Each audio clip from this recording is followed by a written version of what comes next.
How to run for mayor in 5 steps. Step 1.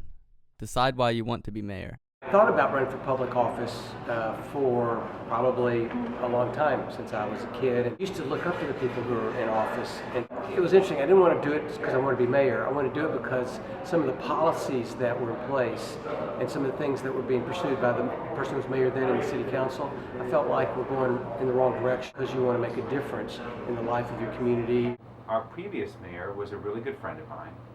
He's an extraordinary leader, and I learned a lot from him.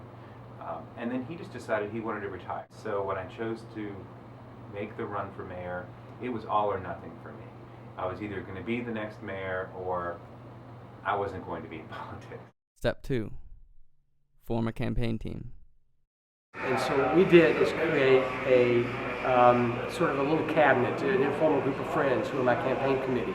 They would help do the different things, set up meetings, set up events, help raise money. Get a really great campaign manager, somebody who on a volunteer basis with very little money will sort of run the campaign for you. I mean, I think the people sort of naturally, they were friends, they were people who knew me, who liked me, and wanted to help. What you want to do is have a team that reflects some of the diversity of the electorate that you're trying to reach out to. I had a whole array of folks who were really excited when I said that I wanted to be mayor and were willing to help. And so I didn't turn away anybody.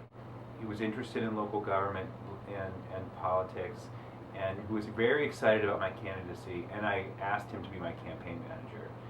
You have to find people who have a lot of energy, a lot of enthusiasm, but who also can understand the issues and talk about them in a way that people can relate to. Step 3. Begin your campaign. Had small neighborhood gatherings in a whole bunch of neighborhoods, and went to a number of civic organizations. And we did targeted direct mail with persuasive mailings, postcards, or letters, whatever, trying to get them to come our way. We also did campaign forums, which I think are really important, at least at the city level. And making sure people knew who I was. And fortunately, I had been on council for 8 years, and so those who were plugged into local politics had some sense of who I was. So it took a lot of door knocking. I had a whole army of volunteers, and we went out in neighborhoods, walked through neighborhoods, knocked on doors, handed out materials, answered people's questions, and it was exhausting. I wore out a few pairs of shoes, but it was also a really good way of connecting with voters. Step 4. Educate yourself on current issues. So pick the things that you care about. Learn something about them so you can talk with some intelligence about what's wrong and what you're going to do about it if you give it a chance.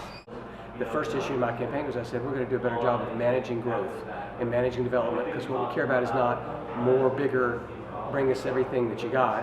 What we care about is quality of life. I talked about neighborhoods needed to be protected and do a better job of that. I talked about affordable housing so that everybody in Durham who wanted to could have a place to live. Focus on a few issues that were really important to me.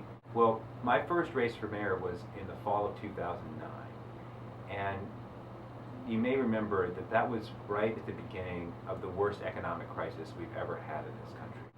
For the first time, we had to really dig deep to be able to meet the needs of our community. Being able to trust leaders to be able to get us through those difficult times was really the most important issue of my first campaign.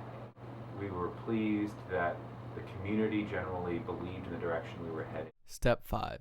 Be prepared to put your personal life on the sidelines.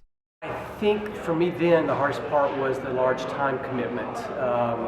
It takes a lot of time. You got to go a lot of places, try to meet as many people as you can. There's no end to the list of things to do. The second 2 years I was there, we had my son, and that really put a strain on things.